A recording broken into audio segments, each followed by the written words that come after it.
తూర్పు ఏజెన్సీ ప్రాంతాల్లో ఎడతెరిపి లేకుండా గత 2 రోజులుగా కురుస్తున్న భారీ వర్షానికి వాగులు, వంకలు అన్నీ కూడా పొంగి పొర్లుతున్న పరిస్థితి కనిపిస్తుంది. ముఖ్యంగా ఈ రంపచోడవరం నియోజకవర్గానికి సంబంధించి దేవీపట్నం మండలానికి సంబంధించి పలు గ్రామాలకి సంబంధించిన రాకపోకలు కూడా అంతరాయం ఏర్పడిన పరిస్థితి మాత్రం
ఏంటి ఈ ఆలయాన్ని నీరంతా కూడా ముంచెత్తుతుంది. కాబట్టి ఒక్క ఎండాకాలంలో మాత్రమే అమ్మవారి దర్శనం కలుగుతుంది. ఒక చలికాలంలో సగం కాలం, తర్వాత వర్షాలు భారీగా కురిసినాయి. ఇంకా ఈ వర్షాకాలం వచ్చిందంటే అమ్మవారి దర్శనం అనేది శిఖరం కూడా కనిపించిన పరిస్థితి మాత్రం తూర్పు ఏజెన్సీలో ఉంటుందని చెప్పుకోవచ్చు.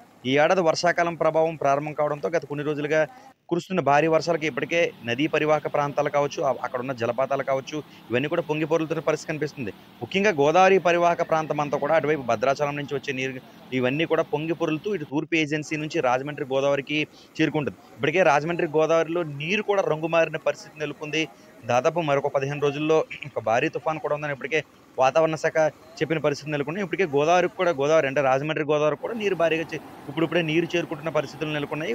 ఇప్పుడే ప్రస్తుతం అయితే మాత్రం తూర్పు ఏజెన్సీలో అనేది విస్తారంగా కురుస్తున్న వర్షాలకైతే మాత్రం భారీగా నీరు చేరుకుంటున్న పరిస్థితులైతే మనకున్నాయి. గిరిపుత్రులు కేవలం వారి రెక్కలను ముక్కలను చేసుకుంటూ రెక్కలను మాత్రమే నమ్ముకుంటూ ఉంటారు. ఏ రోజు పనిచేసిన డబ్బులతో వాటితోనే వారి జీవనం కొనసాగిస్తూ ఉంటారు. ఇలాంటి పరిస్థితులు అంటే ఏకదాటిగా వర్షాలు కురిసినా రాకపోకలకు అంతరాయం ఏర్పడిన వారంతా కూడా నివాసాలకే పరిమితమవుతున్న పరిస్థితులు అయితే మాత్రం నెలకొంటాయి. దీంతో వారు కూడా తీవ్ర ఇబ్బందులు పడుతూ ఉంటారు. మనం ప్రధానంగా చూసుకుంటే ఈ రంపచోడవరం నియోజకవర్గానికి సంబంధించి దేవీపట్నం పరిసర ప్రాంత గ్రామాలు ఏదైతే ఉన్నాయో ఎప్పుడు నీరు అధికంగా ఈ వర్షాలు కురిసినా సరే ఇలాంటి పరిస్థితులు అయితే మాత్రం ప్రతినిత్యం తలెత్తుతూనే ఉంటాయి. ఇక వర్షాకాలం వచ్చిందంటే చాలు నివాసాలకే పరిమితం అన్న మాదిరిగా ఆ ప్రాంతం ఉంటుంది అనడంలో ఏమాత్రం సందేహం లేదు. మొత్తంగా చూసుకున్నట్లయితే ఏదైతే గత రాత్రి నుంచి ఏకదాటిగా వర్షం కురుస్తున్న నేపథ్యంలో దేవీపట్నం మండలంలో అయితే మాత్రం ప్రస్తుతం రాకపోకలు లేని పరిస్థితి నెలకొంది. ప్రధాన రహదారి ఏదైతే వాహనాలు ఇటు లారీలు, బస్సులు వాహనాలు వెళ్తాయో అలా ఈ వే అంతా కూడా నీరు ఈ ఉధృతంగా రోడ్డుపై ప్రవహించడంతో రాకపోకలైతే ఆగిపోయిన పరిస్థితి. మరోపక్క అంటే ఇలాంటి పరిస్థితులు దాదాపు 2, 3 చోట్ల ఒక్క దేవీపట్నం మండలంలోనే ఈ రాకపోకలకు అంతరాయం ఏర్పడిన పరిస్థితి మాత్రం తూర్పు ఏజెన్సీలో నెలకొంది.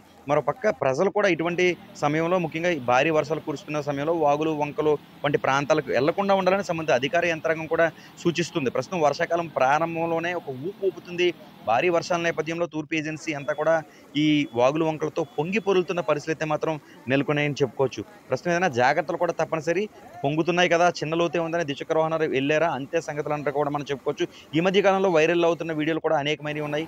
కాస్త గొట్టుపై నుంచుంటే ఒక్కసారిగా ప్రవాహం పెరగడం, వారంతా కూడా కొట్టుకుపోయిన పరిస్థితులు ఇతర రాష్ట్రాల్లో కావచ్చు, ఇతర జిల్లాల్లో కావచ్చు, అలాంటి కూడా వీడియోలు వైరల్ అవుతున్న నేపథ్యంలో వర్షాకాలం తూర్పు ఏజెన్సీ ప్రజలంతా కూడా అప్రమత్తంగా ఉండాలి. పర్యాటకులు ముఖ్యంగా దేవీపట్నం లాంటి అటవీ ప్రాంతం, చూడచక్కని విధంగా అటవీ ప్రాంతం ఉంటుంది. వాటర్ ఫ్లోయింగ్ గాని, అక్కడున్న బోట్ షికారు గాని ఇవన్నీ కూడా ప్రకృతి సోయంగా ఆకట్టుకుంటుంది. అయితే ప్రస్తుత పరిస్థితుల్లో మాత్రం ఇలాంటి ప్రకృతి ప్రాంతానికి వచ్చినప్పుడు పర్యాటకులు కూడా జాగ్రత్తగా వహించాల్సిన అవసరం ఎంతైనా ఉందని చెప్పుకోవచ్చు. ప్రస్తుతం తూర్పు ఏజెన్సీలో వర్షాలు విపరీతంగా కురుస్తున్న నేపథ్యంలో ఘటనా ప్రాంతం నుంచి న్యూస్ 18 సూర్యప్రకాష్, ఉమ్మడి తూర్పుగోదావరి జిల్లా ప్రతినిధి.